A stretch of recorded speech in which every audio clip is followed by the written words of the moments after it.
I think your big question for the segment was, should the Cardinals move off of Kyler? And I'm really curious before I get into my opinion about it. I want to hear what you say, because I had one opinion initially running into the segment, and then it completely flipped once I did a little bit more research and I looked at the stats and I looked at where he was sitting and I looked at the situation that he was in for the first couple of years, where he's going to sit for the next couple of years. My opinion drastically changed from when you first text me on doing the segment to where it is now. So I'm curious on what you think. Really? Yeah. I'm gonna make it very simple. If they end up with the number 1 pick, I think the Panthers have to try to find another win, and I'm not sure how the tiebreakers work after that. So we'll reverse that. If you can get Caleb, the thing about them taking him is that they put themselves into cap hell by moving off of Kyler.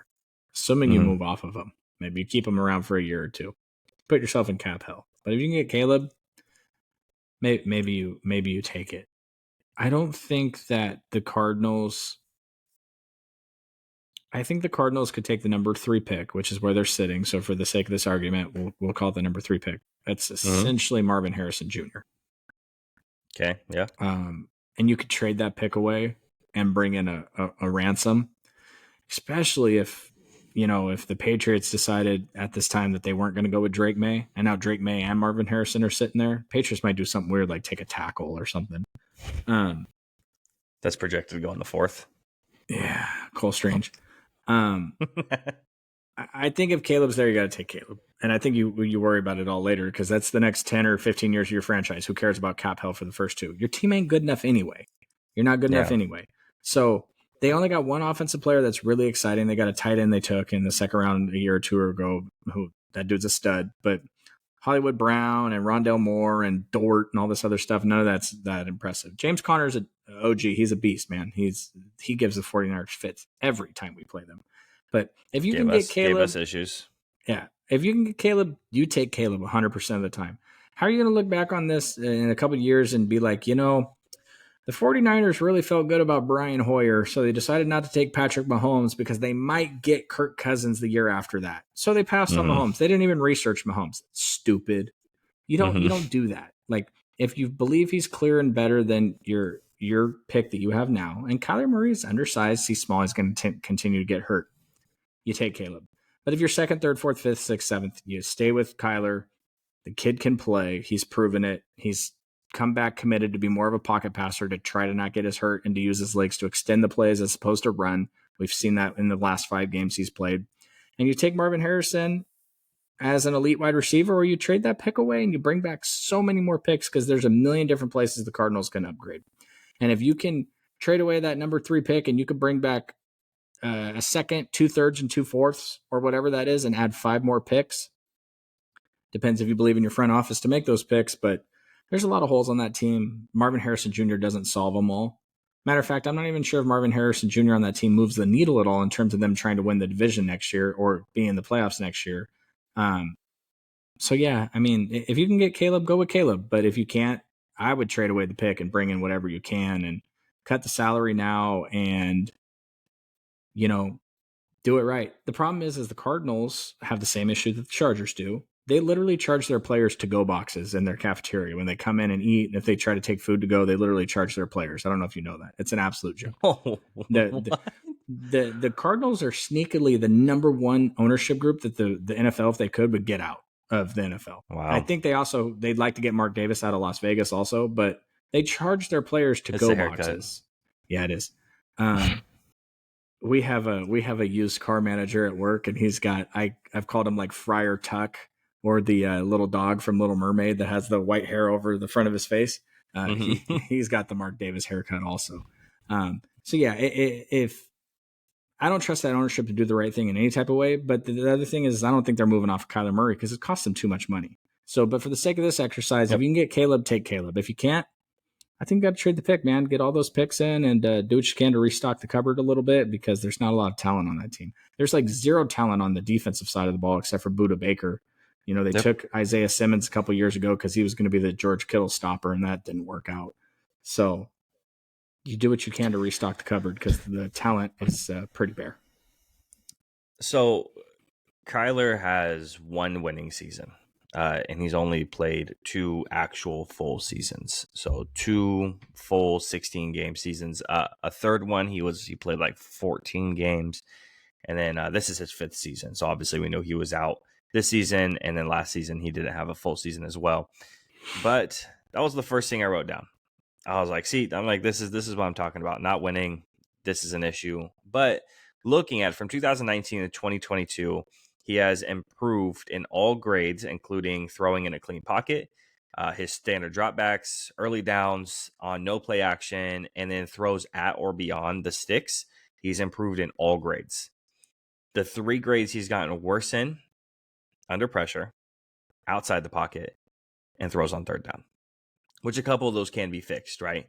The offensive line is not good. So you fix it by bolstering up the offensive line. Don't make him throw under pressure that often. Don't make him run outside the pocket. And then that kind of comes down to coaching as well. I mean, Russell Wilson in the past has like led the league in, passes outside the pocket and that sort of thing. But a lot of that would come down to his fault because he would bail out really quickly. And I don't think a lot of people immediately would say the offensive line is horrible. Offensive line wasn't great in Seattle, but it wasn't atrocious either. The problem was Russell Wilson would immediately roll out and start bombing it down the field whenever he would want to. And then that throws on third down. That is obviously a coaching thing, but also to me, that's a kind of skill position player personnel Playmaker who thing. can get Yes, who 100%. can get open, right? Over the past 4 seasons, the Cardinals have ranked 11th out of the 17 teams with at least 25 attempts from 10 personnel and is in expected points added per pass. And they did 10 personnel, so 1 halfback, 0 tight end, 4 wide receivers, 19% of the time, which the rest of the teams for like all their plays altogether averaged something like it was less than 2% of all of their plays. Really, really tiny comparative to the Cardinals, which makes sense because Trey McBride is like the first Cardinals tight end in like decades to have over 100 yards in a game. And that was just a couple of weeks ago. Well, that's that trash air raid offense that exactly. Cliff tried to run. Which, if you're trying to be innovative, it's not a horrible thing, right? Presents kind of like an opportunity to be a trendsetter in the NFL. We've seen trends in the NFL come and go, right? It's not horrible, but again, whole league is like below 2% of the 10 personnel, and they're at like 19%, and they ranked 11th out of the 17 teams on successful plays. Isn't that crazy that the more skilled players you put on the field, that's like the least ran offense in the league? Yep. And then on top of that, motion. The 2 best teams in the league at running motion on the offense are what 2 teams? What 2 teams have been the best since in terms 2019? Of like EPA or just the amount of motion they run? The amount of motion compared to the amount of success that they've had. I'd say one has to be the Niners. One is the Niners. And the second one? This year it's got to be the Dolphins, but he wasn't on them the past couple of years. Mike McDaniels wasn't. So I would say... Who is it? It's the Chiefs. So the Chiefs, Andy Reid and Kyle Shanahan coaching, right? Yep. 2 great coaches utilizing motion the most in the 2019 to 2022 time frame, and they were the most successful at it. They ran it the most, and they were most successful at it, while the Cardinals were the least utilized and had some of the worst offense. You had DeAndre Hopkins almost lining up exclusively on the left-hand side, would never move. You have to utilize motion. He's balled out this year. Exactly. It shows. It's almost like it's amazing that a guy can go from this is the best wide receiver in the league on the Houston Texans and then immediately moves on, and it feels like, and he kind of just disappears in the background and it feels like he's gone. And then all of a sudden he comes back on the scene. Like when he got signed to the Titans, or signed, or was it traded? When he got to the Titans. He got to the Titans. Because he was looking at the Patriots also. Yeah. So when he got there, it was like, it almost felt like kind of like washed almost a little bit. And I don't know if 100%. that's the right word, but it almost felt washed and it didn't really matter. That's why, even though the Cowboys were considered, I was like, I don't really care. And then he goes out to the Titans and he actually gets 1,000 yards. He broke 1,000 yards. I think it was 2 weeks ago. It's impressive. Obviously, some of that comes on the back of quarterback play, but on the other half of that, being forgotten comes on the coaching of the Cardinals. When you look at how poor the coaching the Cardinals has been for Kyler Murray, I don't think it's fair right now in this time, and we're going to see on this next segment, the cut or extend segment. I don't think it's fair to move on from him right now. And even next year, new coaching. And unfortunately, obviously, the NFL is, what can you do for me now? Not how long am I going to give you to develop type situation. It's almost like we're not going to see it be fruitful next year, but the year after, I think we could see the Cardinals reaching for a playoff spot, like comfortably reaching for a playoff spot. The one thing I will red flag for you on this Cardinals situation with Kyler Murray, and it's a different coaching staff, so this may not be as important.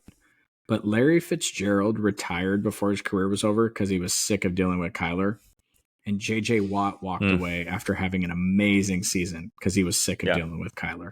Those are two massively respected players who walked away because of this kid and the head coach. Head coach not around anymore. So I know that Kyler's come back, and all the beat reporters, I follow them, and they've all said that the dude's been on his best behavior.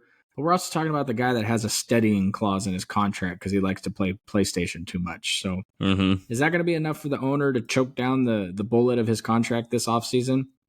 Probably not. But man, if you land the number 1 overall pick and you don't take Caleb for Kyler, that's something you're going to have to answer for a really long time. Yeah. Yeah, and that's definitely it's a good way to kind of put almost like an asterisk there. It's like, hey, when we're just talking about the play, that's what I'm covering. But also there's the behind the scenes thing that not a lot of people talk about, and that could cause issues on his development and how successful he is with the guys in the locker room. And now he's going to come up in this next segment, cut or